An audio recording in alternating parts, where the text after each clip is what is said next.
My name is Hannah, and this is the House Party podcast from Ivory Innovations. We bring you the top entrepreneurs, researchers, and practitioners in the industry to shine a light on housing affordability solutions.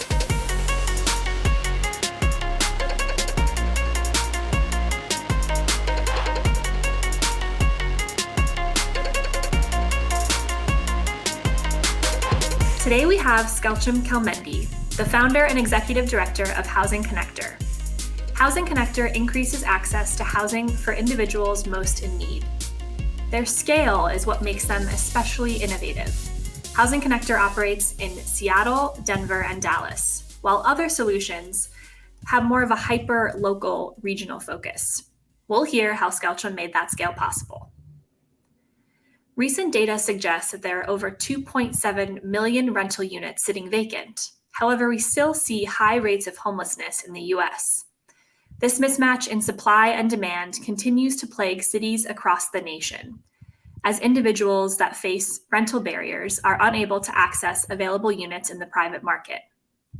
Housing Connector serves as a bridge between property partners with vacant units and community partners who work with vulnerable populations in search of housing. For the property partners, Housing Connector offers up to $5,000 in risk mitigation costs, a 3-month rent guarantee, and 1 month of vacancy loss. Through its community partners, Housing Connector provides individuals access to housing applications with reduced criteria through an exclusive Zillow-powered platform that lists available and accessible units in their area. I am so excited to welcome Shkëlqim to the podcast today. Thank you so much for joining us. Thank you so much for having me, Hannah. So back in 2016, you started working for the Seattle Housing Authority, and it was an experience there that really inspired you to start Housing Connector. So I'd love to hear more about what that was like. Yeah, so my background, first of all, is not in housing. My background's in economics. When I moved to Seattle, I started working with, as you mentioned, the Seattle Housing Authority, and really learned a lot about the issues facing so many folks and families in our community, not just here in Seattle, but across the country. And one specific issue that became really evident was this issue of access to units.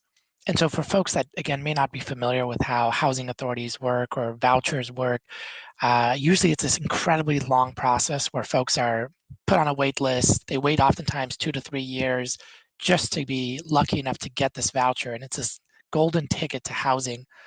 And for me, the moment that really stuck out was the excitement in those events when folks would receive their voucher, and the hope in those events. And then to go forward 6 months, 7 months, and to see that they still couldn't find anyone that would rent to them.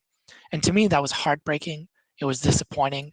And it felt like an opportunity for us to be able to do something to actually address a really critical problem that no one was talking about, which is how do we get these folks that have vouchers, have subsidies, to be able to utilize them and find housing, making sure that we're maximizing the resources and investments that are going into solving our housing crisis.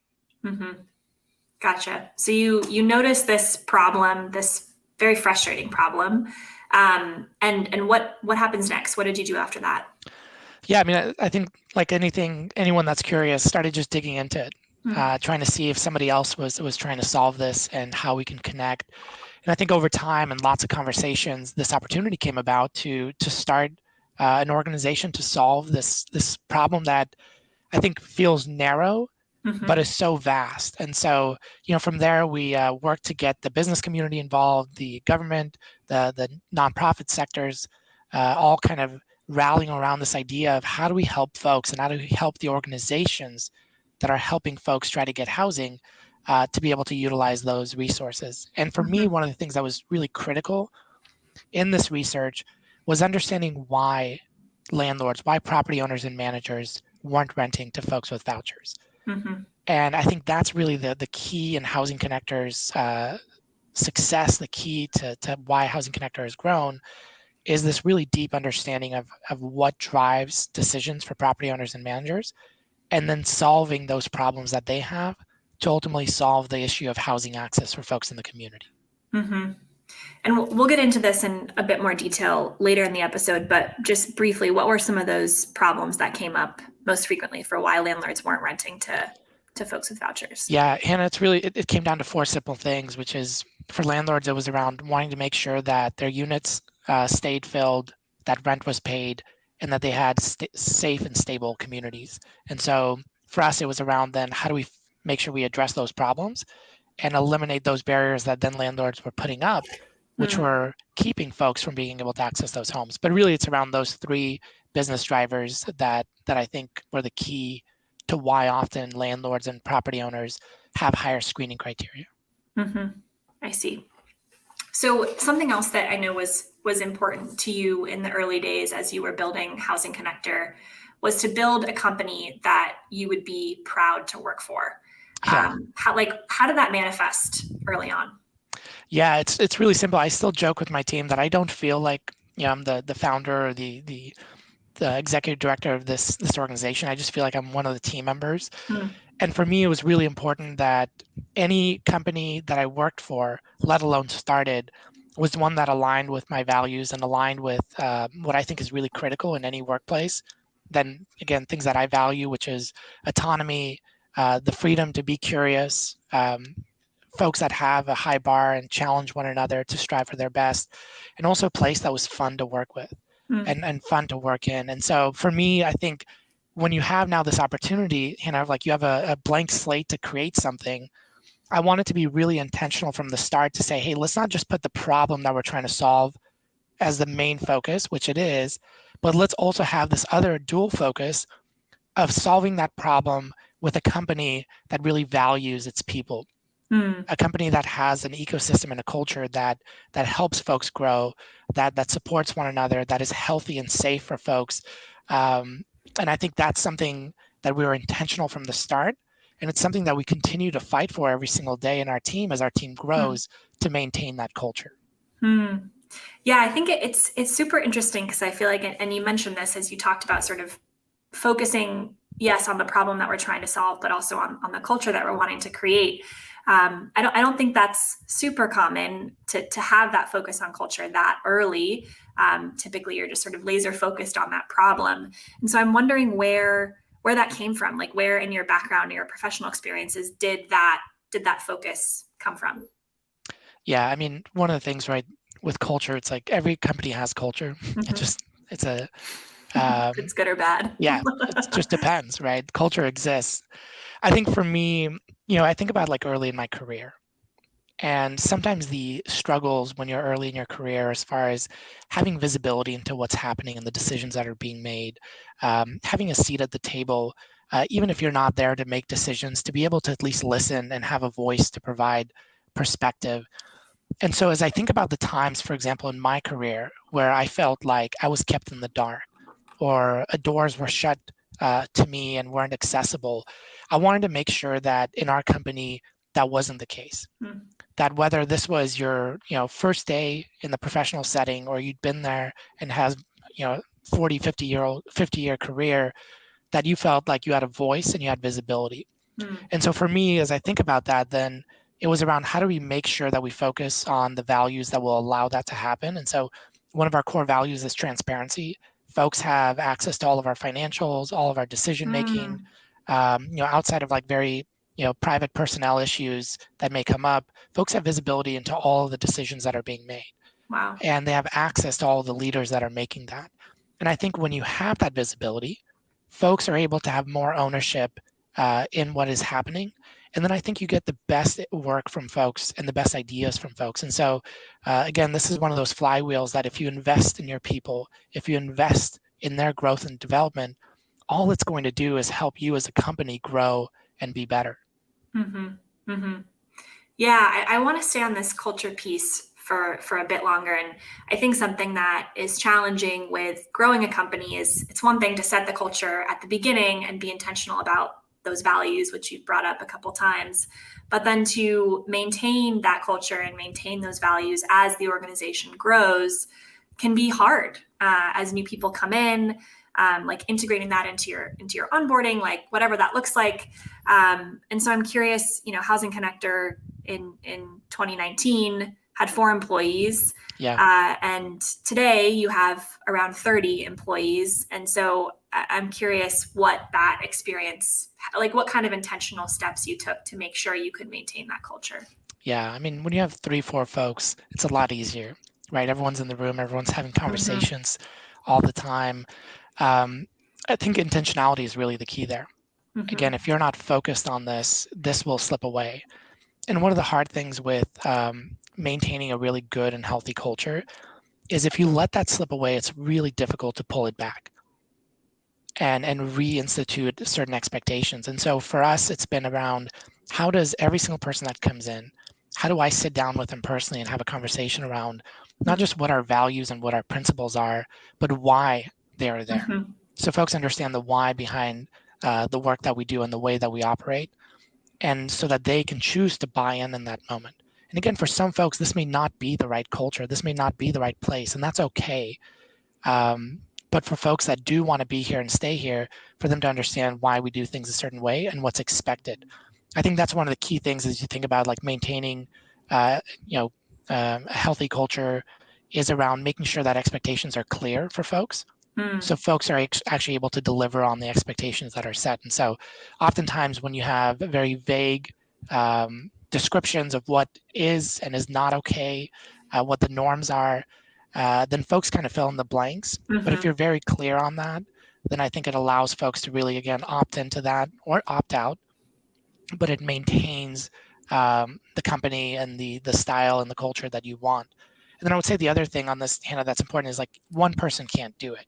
Mm-hmm. And so the moment the idea of culture keeping is left to just one individual, whether it's the CEO or the founder, that's a recipe for disaster.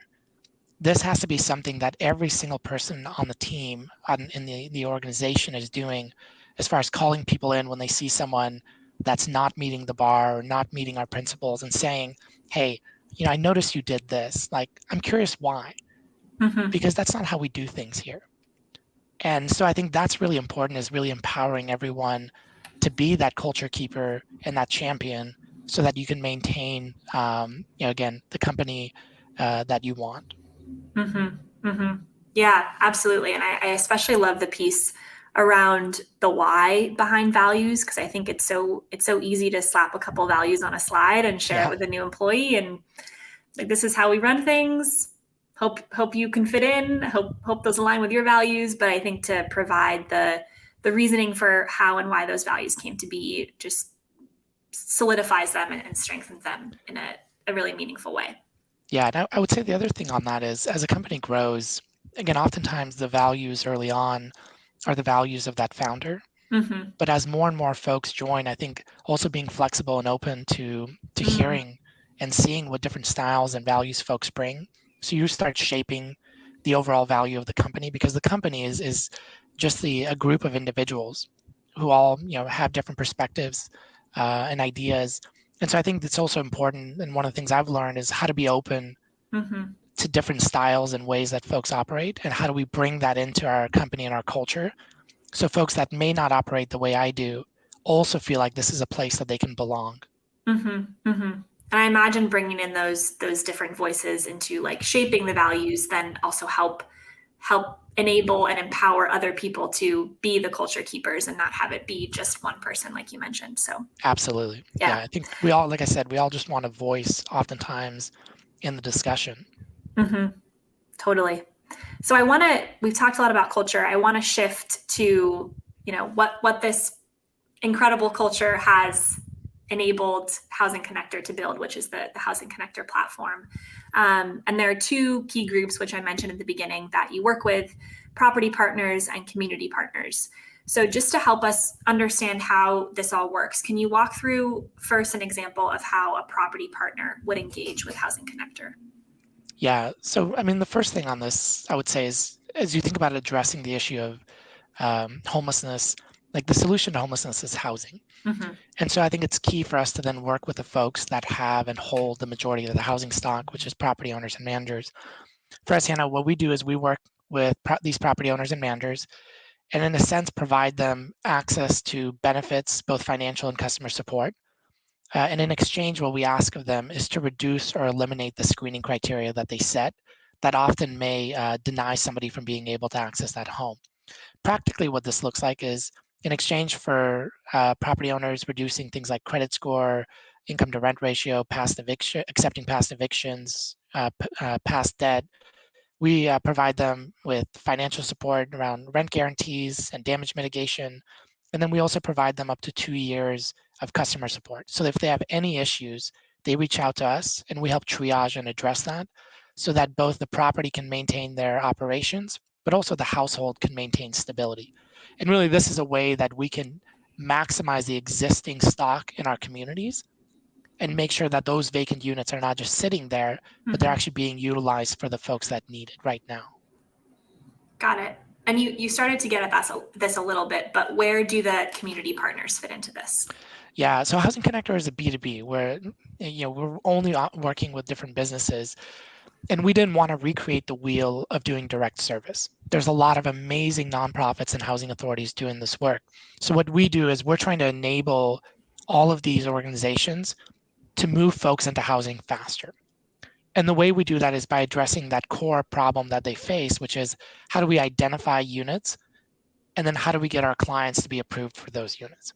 And what we've done is instead of having a very scattered and oftentimes isolated way of doing this work, we've centralized this for the entire community.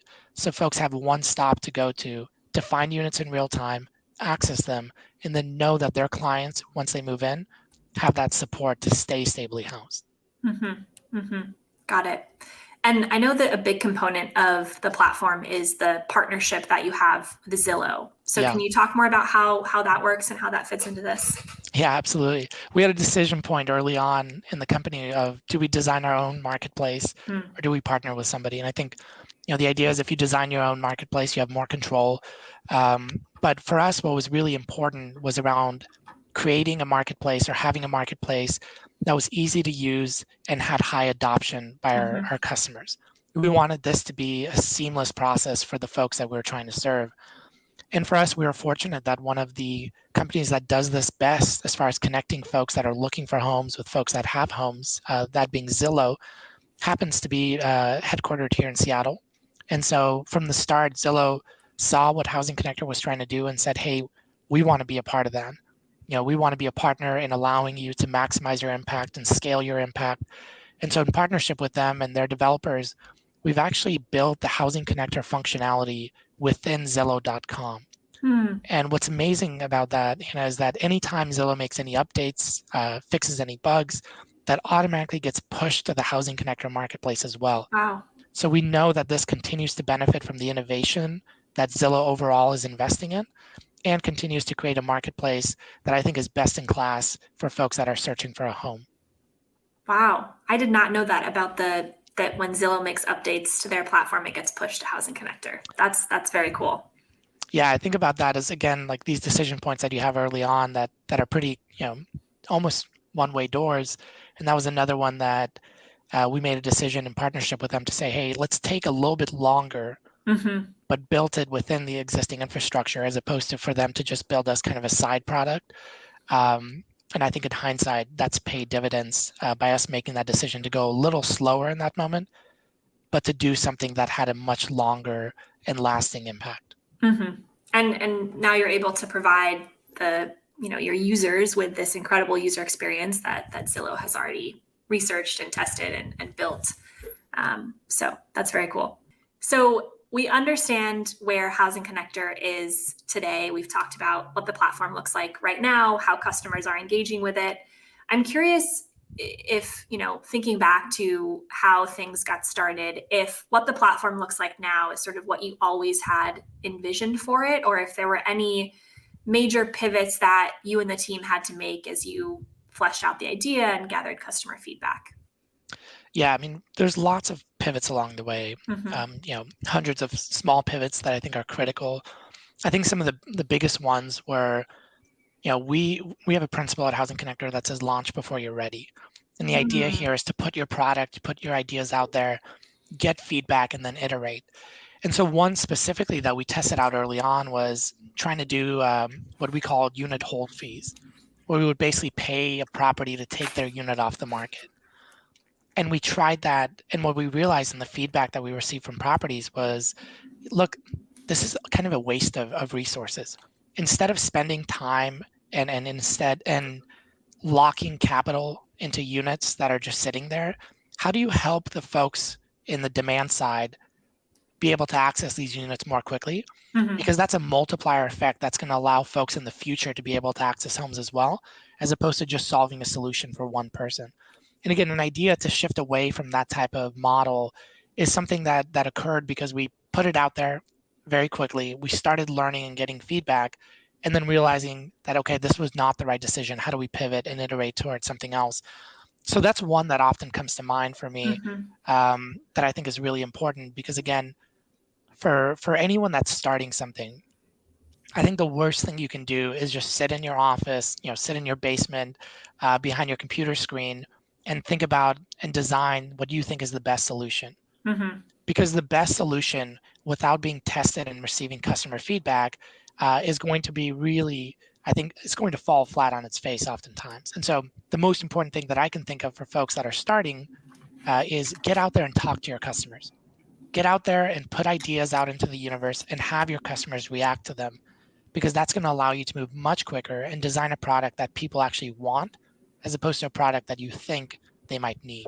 So I want to this something you mentioned, this idea of launching before you're ready, ties in with my next question, which is your philosophy around being a nonprofit. Housing Connector is a nonprofit, but in many ways, and I think this idea of launching before you're ready ties in with this of like, Housing Connector doesn't really look and feel like maybe a traditional nonprofit or have the same culture or values. And so, you've mentioned that you're continuously innovating, you're taking all these risks, you're willing to fail, you're testing your idea out with customers.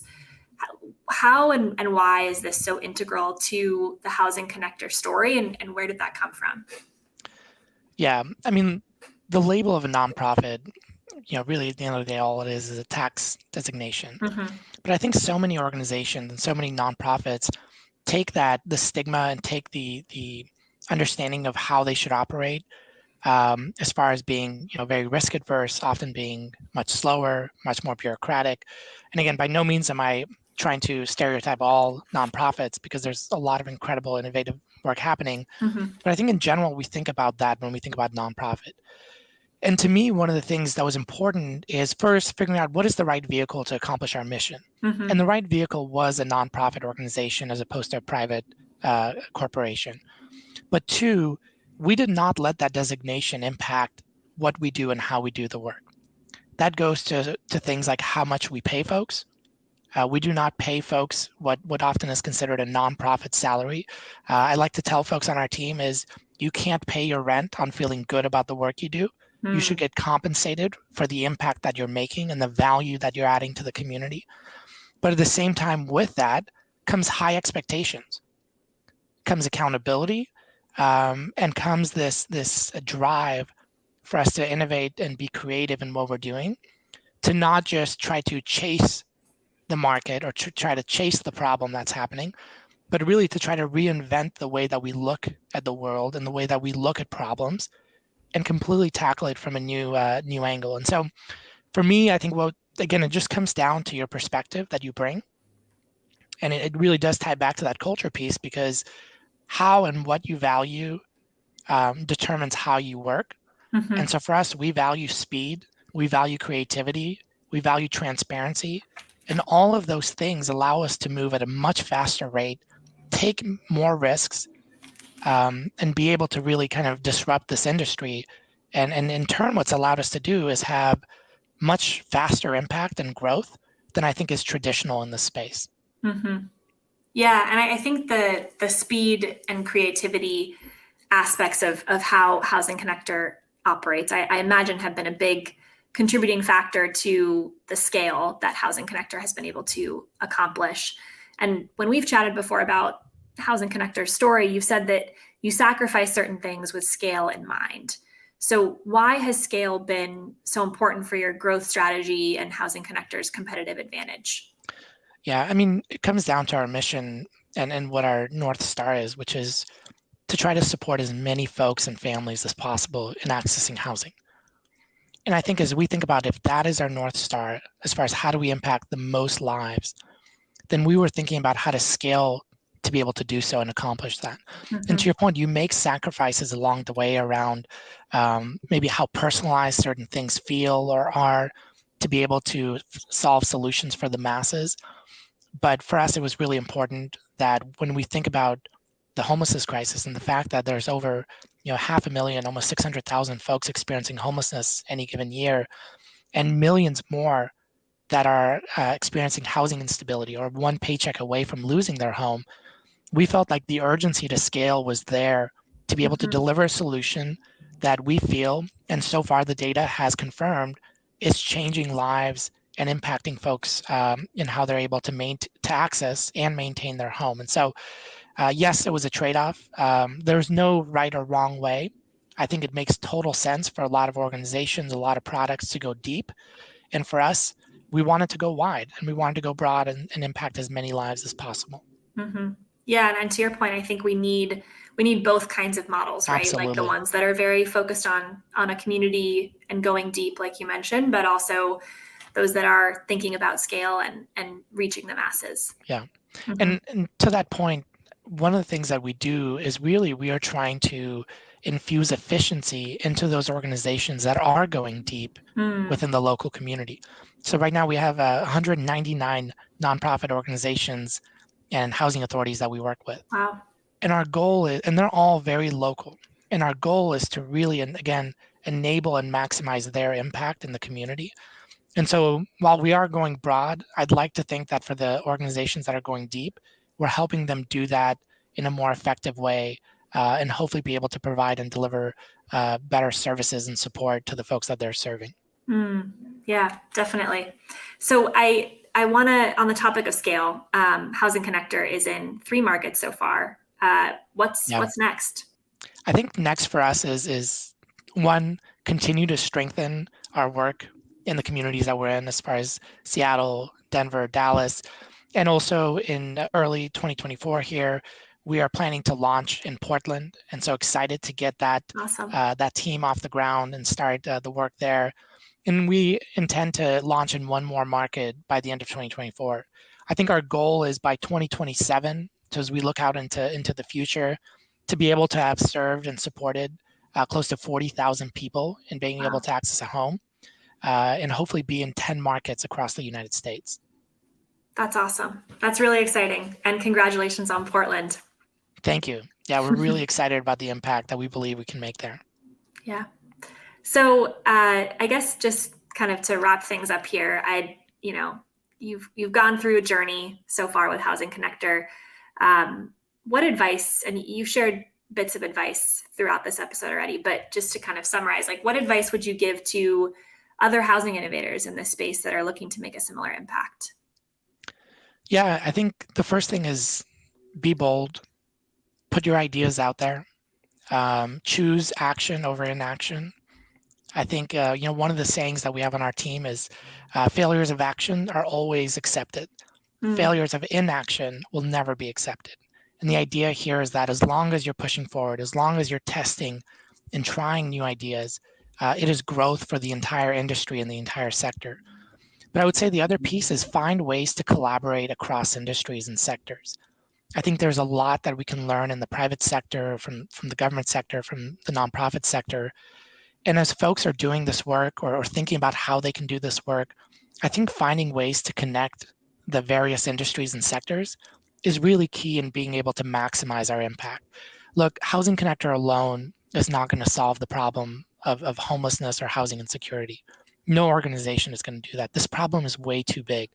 But the only way we're going to make progress is by figuring out opportunities to come together to leverage the skills and the resources that different companies have to be able to impact more lives and to be able to provide more opportunities for folks in our community. So again, I think it's just get out there and start doing. Don't sit behind your screen. Get out there, take action, fail, try things, and iterate until you find a solution that actually meets the needs of the people that you're there to serve. Fantastic. So for folks listening to this that are interested in learning more or maybe are a potential community or property partner, what's the best way for them to get in touch? Yeah, for anyone that's interested, they can always reach out to our team through our email, info@housingconnector.com, and get information, get connected to folks to learn more. Also go to our website, housingconnector.com. But really, I think anyone that's interested in being a part of this partnership sees value in working with us. We'd love to hear from you, we'd love to connect with you and see how we can collaborate. Awesome. Shkëlqim, this has been an absolute pleasure. Thank you so much for joining us on the podcast. Really appreciate your time. Absolutely. Thanks for the opportunity. What do offsite construction, software, and housing affordability all have in common? Join us next week to hear how one group of founders combined these three things into an impactful and innovative business. That's all for today. Thanks for listening to House Party with Ivory Innovations.